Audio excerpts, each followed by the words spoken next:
from Southern California. This is Mindset, Mental Health News and Information. I'm your host, James Curtis. On today's show. My name is Stephanie Nash. I am a mindfulness coach and an integrative counselor.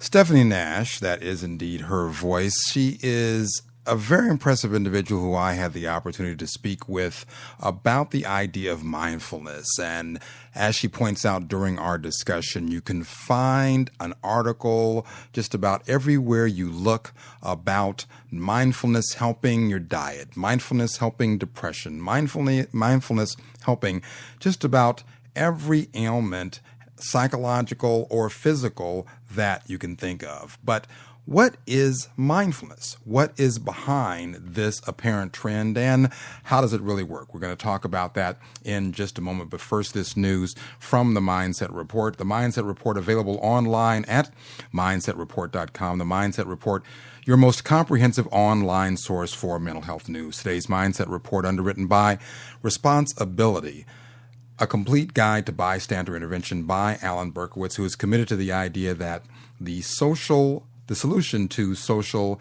and health justice problems requires that we engage as bystanders. Responsibility is available online at lulu.com, Lulu spelled L-U-L-U. And as always, if you like what we're doing here at Mindset, log on to our website, mindsetshow.com. Go to the Support Us tab and shop our affiliate vendors. There you can find things from electronics to vitamins, and purchases through our website help support our programming. If you watched any of the NCAA basketball tournament over the past several weeks, you probably saw the BMW ad where the couple pulls up to a bed and breakfast that they're headed for on vacation, only to find that there's a scary, nearly deserted cottage where they're supposed to be taking their vacation, with a disheveled woman out front. And the guy in the ad says, okay, there's a lady on the porch. She looks crazy. Then you hear the onboard voice do a search for slayings in the area, and the couple ends up booking themselves into a 5-star resort via the car's onboard assistance feature. They get back into their shiny new BMW and off they go. Well, the Council on Behavioral Health says that ad is offensive. Similarly, the coverage about Germanwings, the Germanwings co-pilot, that has been in the news all over the media in the last several weeks, has taken a similar hit for its coverage of and the stigmatization of mental illness. Many of the photographs and the images having to do with the Germanwings coverage and the mental health condition of the co-pilot apparently featured poor, disheveled, down-and-out individuals, and similarly received the type of criticism that the BMW ad received about not portraying individuals in a fair light and helping to further stigmatize mental illness. More on our main topic, mindfulness, how it works, and what is it, right after this break.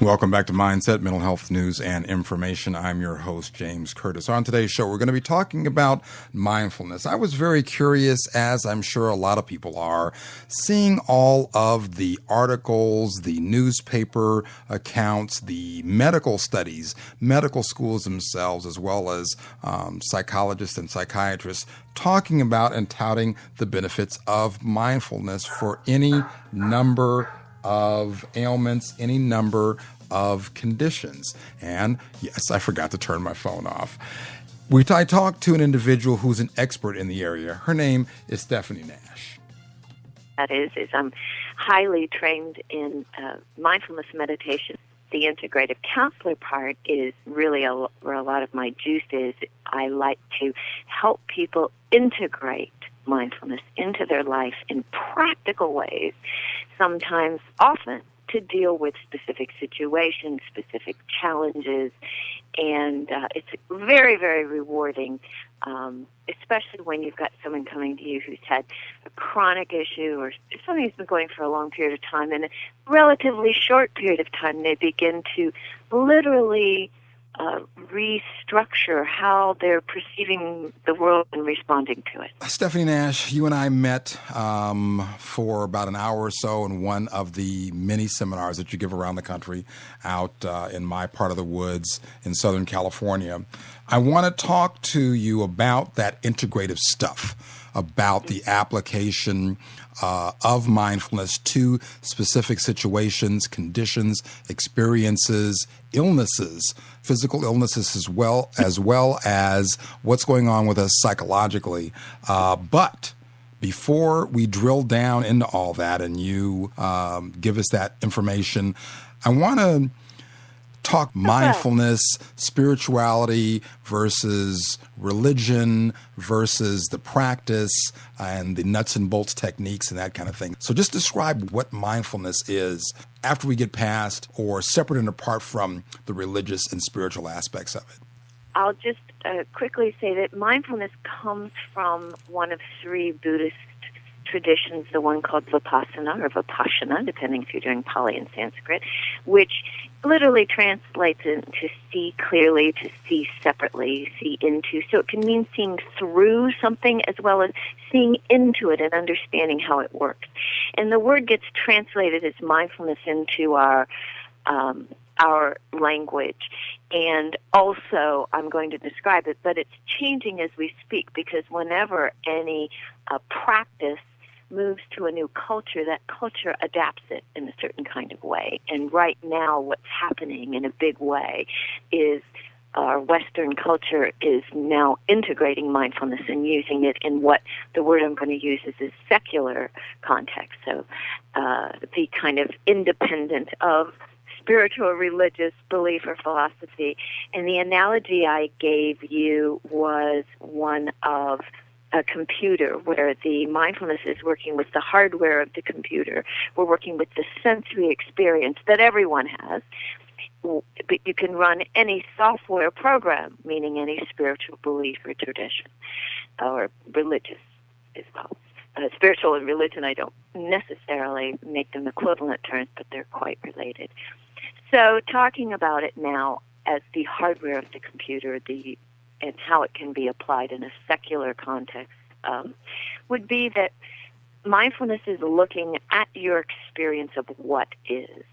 In other words, our sensory experience, we have 5 senses, plus our thought process, which is often referred to as the sixth sense. Our emotions are a combination of thoughts and feelings in the body. And when we tune into our sensory experience with clarity and acceptance, that's the definition I'll use. A lot of people will use slightly different ways to describe that. That could be called mindfulness.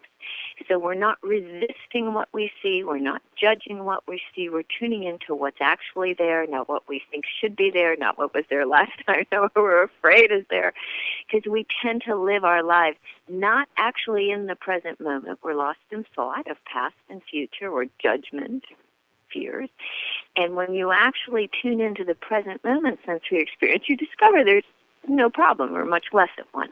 And I work with a lot of people in chronic and acute pain, so they go, this is a problem right here, right now. But there's always a way to tune into your sensory experience with acceptance where it stops becoming a problem. And that's where we get the distinction between pain and suffering. Pain is something we're all going to have. If you haven't had any, you're going to. Sorry, but it's true. The body's going to go. People you love are going to leave you. That's just part of being a human being on the planet. Suffering is an option you don't have to take. Suffering is how we respond to the pain. So the practice of mindfulness is actually one of diminishing and or ultimately eliminating suffering.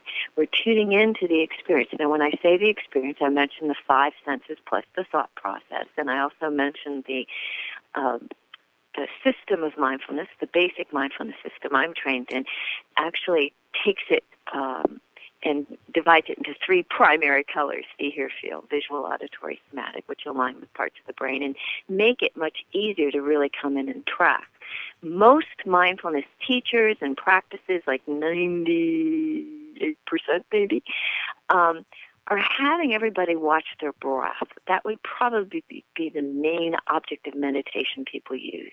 And there's many reasons for that, but our sensory experience involves a lot more than our breath, right? We see things in our mind, we see things out in the world, we hear the voice in our head, we hear sounds, we have all sorts of sensory experiences in our body, including emotional sensations. So the breath is just one tiny little component.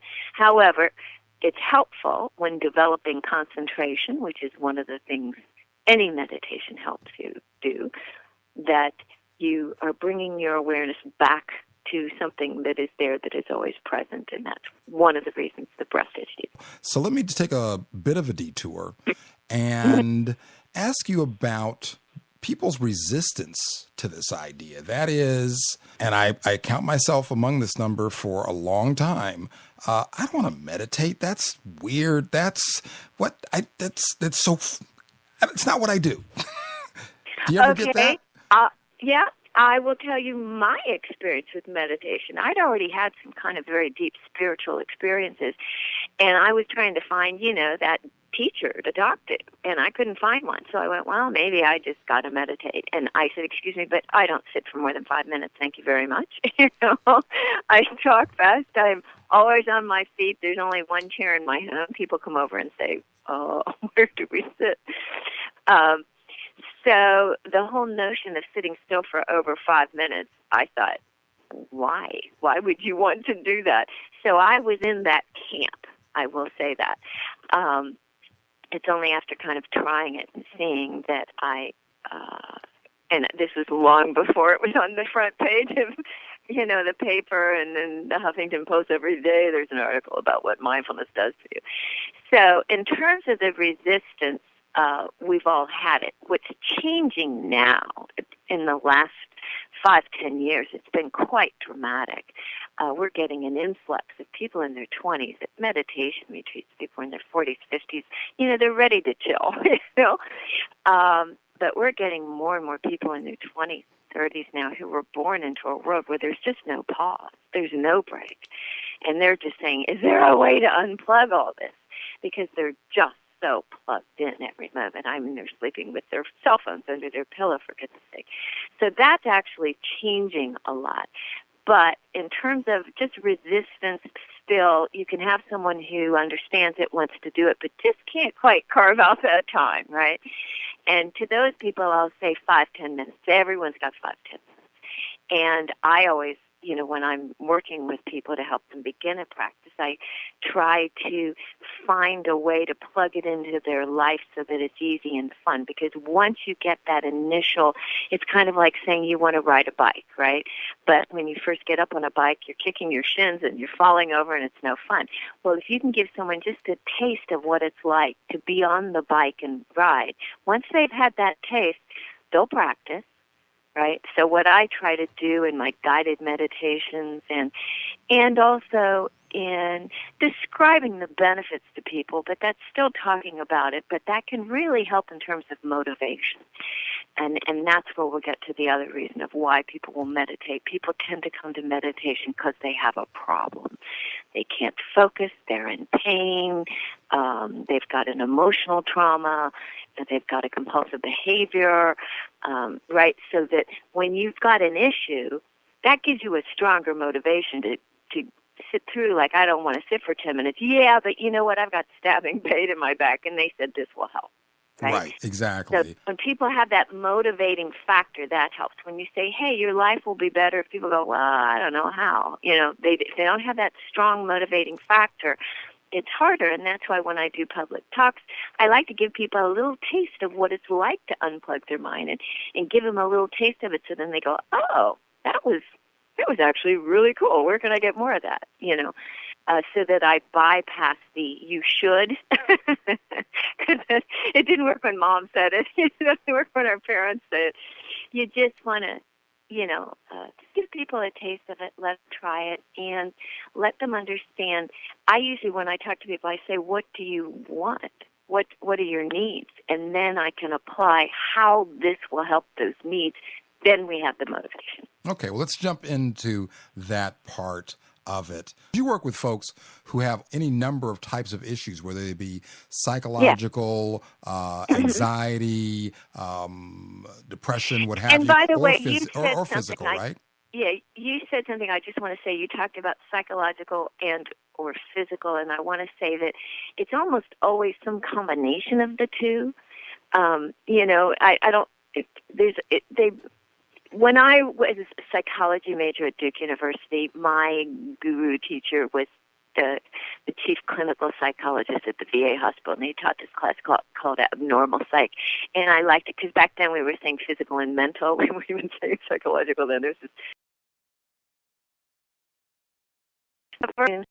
something's physical or psychological, or mental was the word we used. He said, you always assume it's both, and it's up to you to determine how much.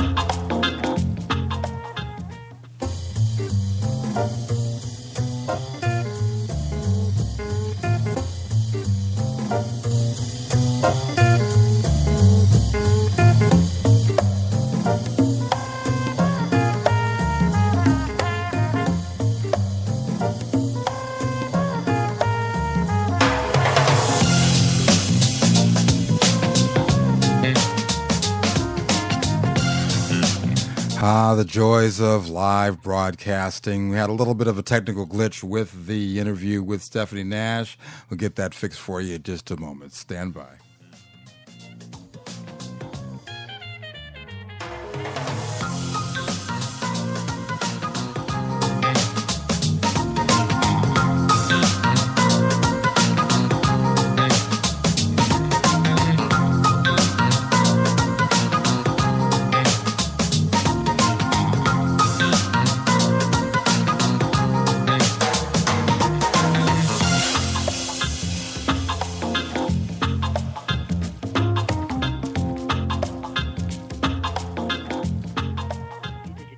How much of each. It might be 99% one and 1% the other. But I do want to say that because, like, I work with people who have quote-unquote psychological issues and are on medication, but there are there might be chemical things involved, right? They might have a chemical imbalance. And I have people with physical issues that can create, I just wanted to say that for me it's that's absolutely combination fine. of the two. Yeah, and okay. So your question, I'm sorry, you continue.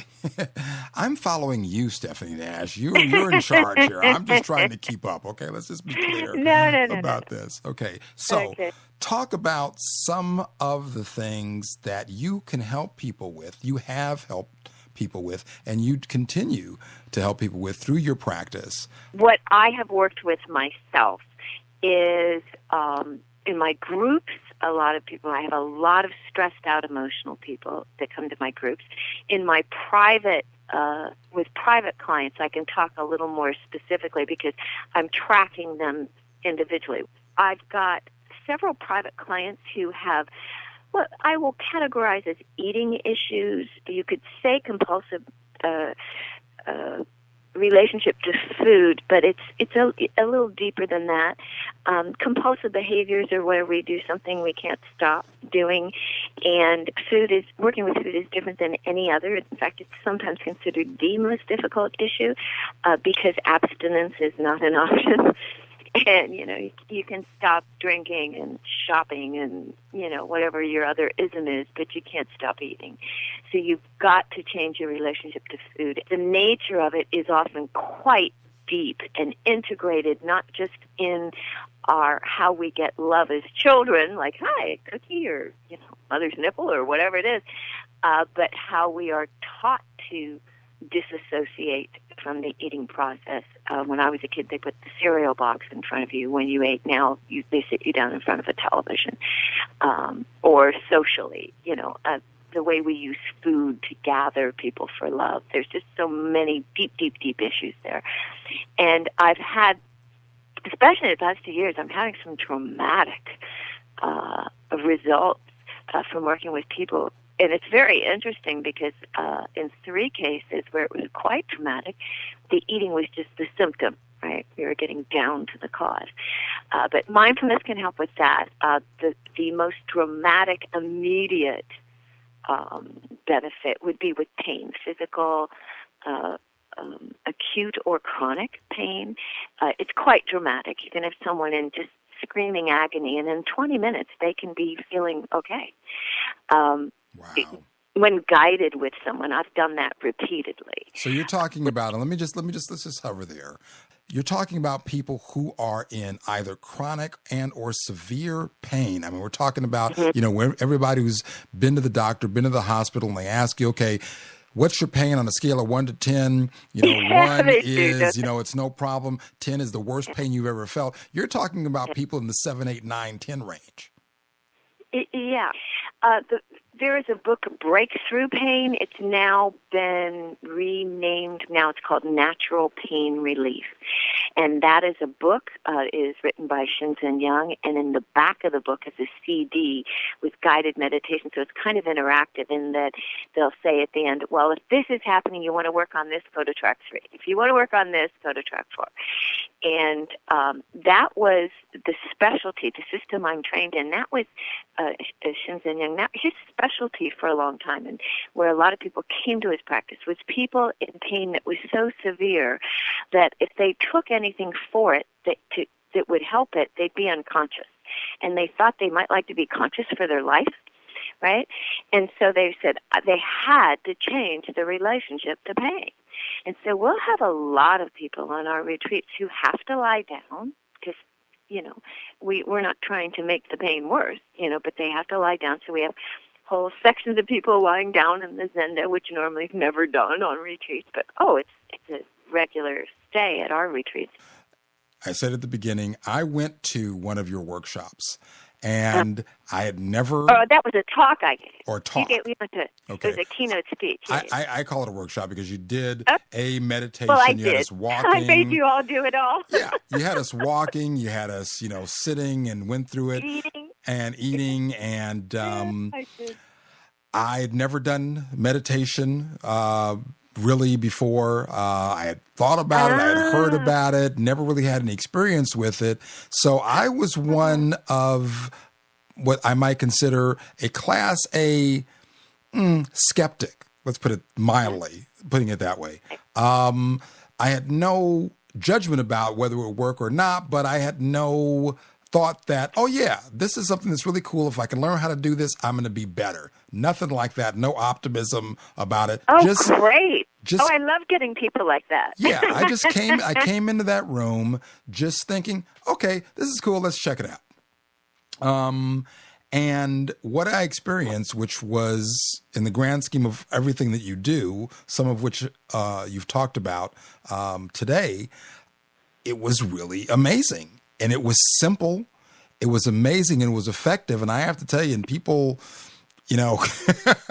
people laugh like I just did when I say this, but never having done it, and I'm, 50, whatever I am, 6, 7, something, somewhere around there, years old, never having done that type of exercise before, that type of focus before, I was walking around the most relaxed, the most happy, the most, a whole bunch of other very positive, real, tangible. Yeah. I'm not talking about just sort of, theoretical, I drank the Kool-Aid and so I'm fine. And now it's just from 125, I did a 20, on that I know I took every minute they let me take and I filled it. And we did I think it was a 20-minute meditation, and then I took you into something like a 10-minute walk and a 10-minute eating meditation. Yeah. I was what I would call floating for about 6 hours. And, All right. Probably because I'd never done it before. So I was so, I was virgin territory. I was never, so it really had an effect. And I've gone back and listened to some of the stuff that you have on your site. I love the 10-minute chill, and I recommend that to everybody as sort of an I introduction. start people all off on the 10 Yeah. minutes. But, Oh, great. okay, here's the but. You ready? Mm-hmm. Okay, the but is I've been there with you in the same room. I haven't only got a smidgen, just, a little taste, as you say, of it. So I have actual tangible experience that this actually works, but I'm listening to you telling me about this severe pain subsiding and being able to be dealt with. Fibromyalgia, that's no joke. The people that have migraines, this is serious stuff. This lays people down, but I'm hearing you say we can address stuff it. To work with. That's the easiest stuff. Physical pain is the easiest. Emotional pain's harder, and eating stuff is the hardest, I think. Just in terms of all the people I work with. Someone can come into me with an emotional trauma, and that's I think, well, yes, the physical pain is the easiest, absolutely, to work with. But that seems so remarkable, Stephanie. Other than experiencing it firsthand for themselves, how do you even convey that thought to someone that this is something that can work for you? What I do, ever since that book came out, what's so great about it, because some people like books, and I like to listen. I like to hear someone talk, and I like to experience it for myself. I don't believe anything until I've done it myself. And I get to give it to people, and it's really well written. It's a good story. It tells.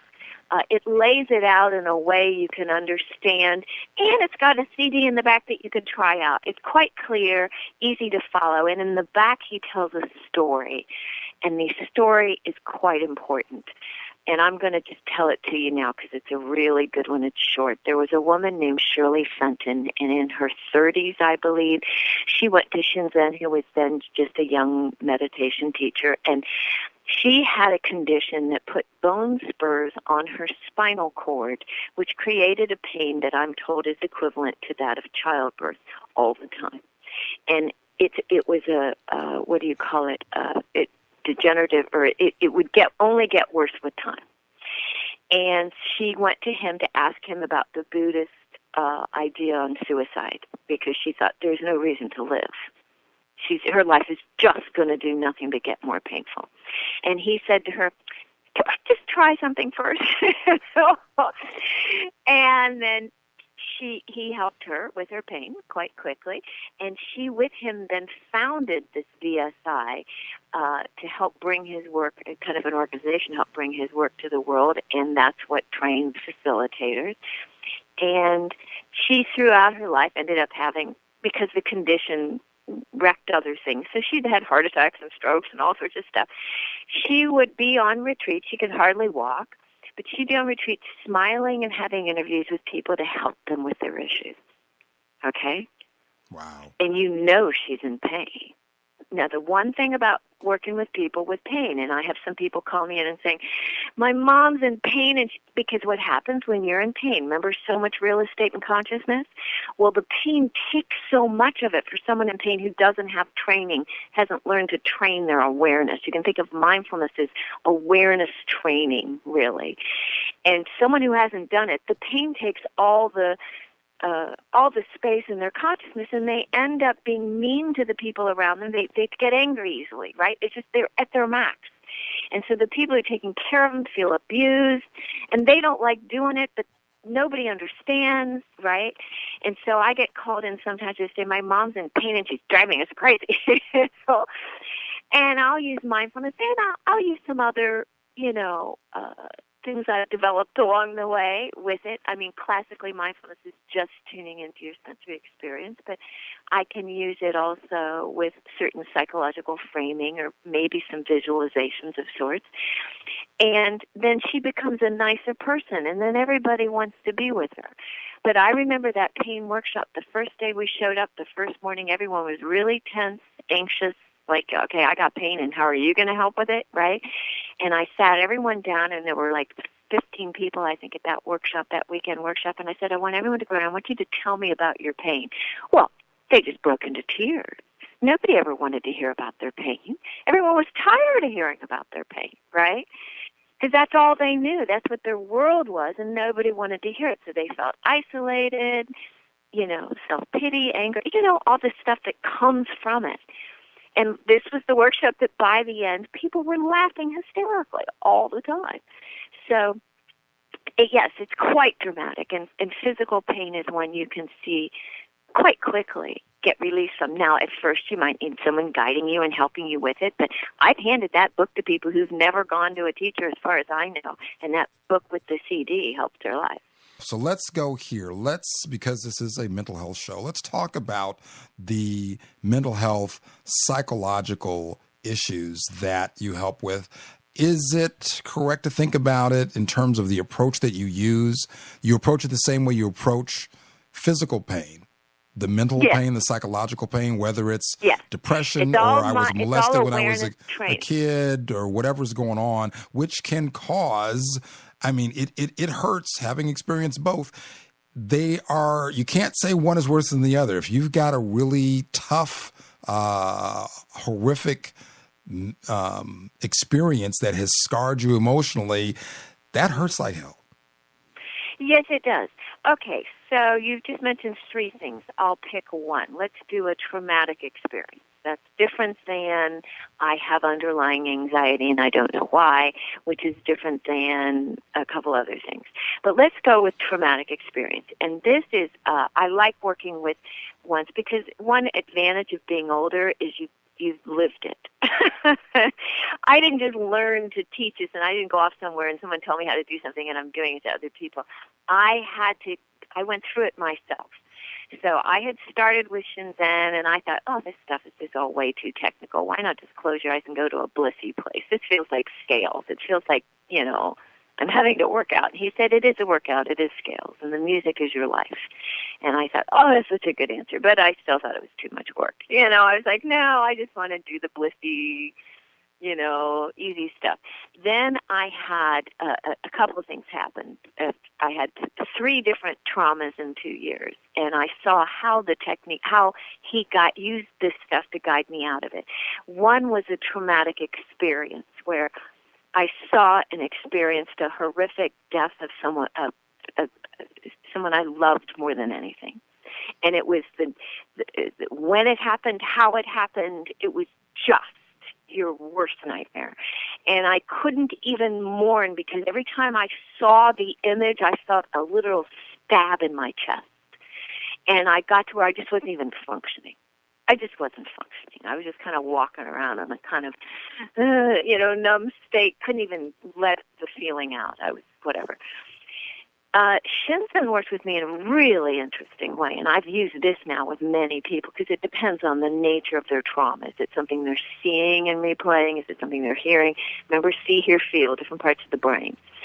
And I realized as he asked me questions, as any good facilitator will, what comes first, the image, the talk? And I said, well, there is image. There is something someone said that stabbed, but that one thing I'm seeing, and usually like someone goes to a war and they see their buddy blow up or something, right? You're just playing that over and over again. Or a woman gets violated in some way, and she replays it over and over again. And when you replay it over and over again, you're re-traumatizing yourself every time you're playing it, but you can't stop doing it, right? Which is kind of similar to how in our mind we think the same thought over and over and over again, like, why do you need to? You already had it, We have this thing where it just keeps triggering it again and again. Well, he had me. I realized the image came first. So we just worked with that first. So the very image that I saw and stabbed me, we worked with it. Remember how I said with pain, you just look at the movement of it. So he had me look at it, just colors and shapes that were moving. And I just looked at the movement nature. So right there, I've detached from the content identification of what's in the picture. And there was a particular movement in it. There was an arm moving in a certain way that every time I saw that, it just stabbed my chest, right? And I literally, because that image was really clear for me, I was replaying it continuously. And he had me shift how I looked at it. Again, it's the relationship to the sensory experience. You're letting the sensory experience be there, but you're shifting how you're focusing your awareness on it. And I just saw it as a movement, as a kind of a massage. And it got to where the exact image that was causing me the stab in the chest began to give me a sense of comfort and massage. Okay? The same with the words that were said. Two people said words that would be your worst nightmare of what someone could say. And that then led to self-judgment and, then what my response of what I'm screaming to myself in my head. And we did that same thing. But then I got to where no matter what happened in the rest of my life, whatever I was seeing, whatever the problem was, I would pull up that image. I thought, if I can get that image to go fluid and soften to a massage, anything can. And I got to where I'd pull up that one image, and as it melted into a painting with wet paint or Van Gogh or underwater or whatever flow you want to give it, it then helped purify every other vision I ever got that was a problem. So in this, the theme that's here that I like to point out that Shinzen doesn't, I do. I really like, because this is my experience, the very experience that is the problem can become your gift. The anxiety in your chest, you go, oh my God. Anxiety is just energy that's been tightened around. And when you let that go, there's a kind of a blissful excitement that comes out. And so that the very energy, some people say, oh, it transforms into something. I used to think that. I now think that the tension around it is what's making it hurt. It's meant to flow. And that our natural state is one of a light, bubbly happiness. And I'm speaking to you as someone who lived her life in a state of depression and anxiety. So I know that journey, right? I'm not just saying I've learned this from someone else. I've lived it. I know what it is to go from that to this. And I know the steps involved. And I know how training your awareness at first feels like you're doing I'm not really looking at that. I'm just looking over here at this. What you're actually looking at is what is actually there. Then all your decisions are based on reality, not on projections of what you're afraid of or what you're mad about, which are all past and future, by the way. Then we get to the be here now, the power of now, present moment reality. Mindfulness just pulls you there into the present moment. And so the future then becomes informed by the truth of the present that you are accepting, as opposed to judging, trying to change, not wanting to see. Final point before I have to let you go. People will come to this approach, this method of dealing with whether it's physical pain, emotional pain, or experience differently. They might get the book that you were talking about. They might hear this show. They might just try it. Some people like numbers, the Harvard study. Can you give us the parameters of the study in terms of what it was focused on and how many people and things like that? Yeah, there were two groups of 11 people in this study that they were.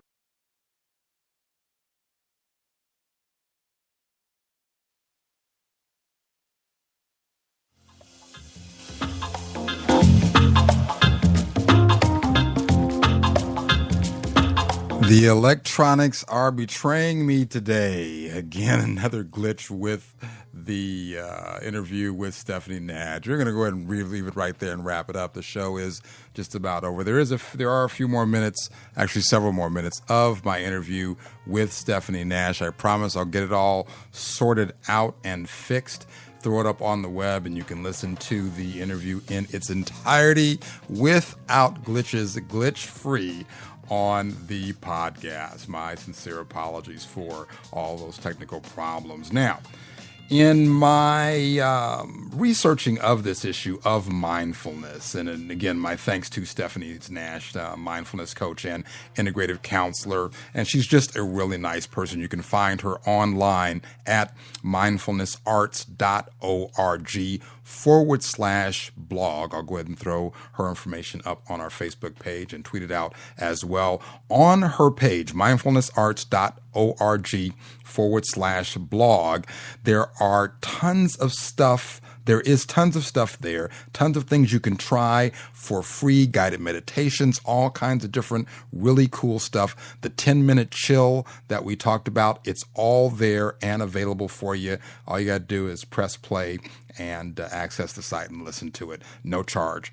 And Stephanie Nash is also, of course, available for personal counseling and coaching sessions. Now, in the course of putting this show together on mindfulness, I was curious about the Hindu version of meditation. That's where, as Stephanie Nash talked about at the beginning of the interview, that's where this mindfulness practice that she's talking about and that she does, that's the source of the root of it. That's where it comes from. I spoke to a woman named Ma Virupa. She is the vice chancellor for something called Nithyananda University and heads the Nithyananda Vedic Temple in Los Angeles. So also check out the podcast for my interview with her.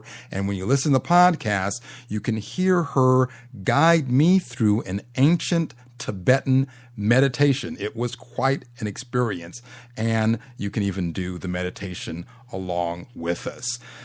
The Nithyananda Vedic Temple is also putting on a webinar. You can go online and find information about that. It's going to be this Saturday, April 11th at 6:30 p.m. Pacific, online at tiny.cc/third eye. Third eye spelled all the way out. tiny.cc as in cat /THIRDEYE, and it's free. And for more information about the Nithyananda Vedic Temple and their Inner Awakening movement, you can go online and check them out at innerawakening.org. Well, until next week, and hopefully next week will be a little more glitch-free.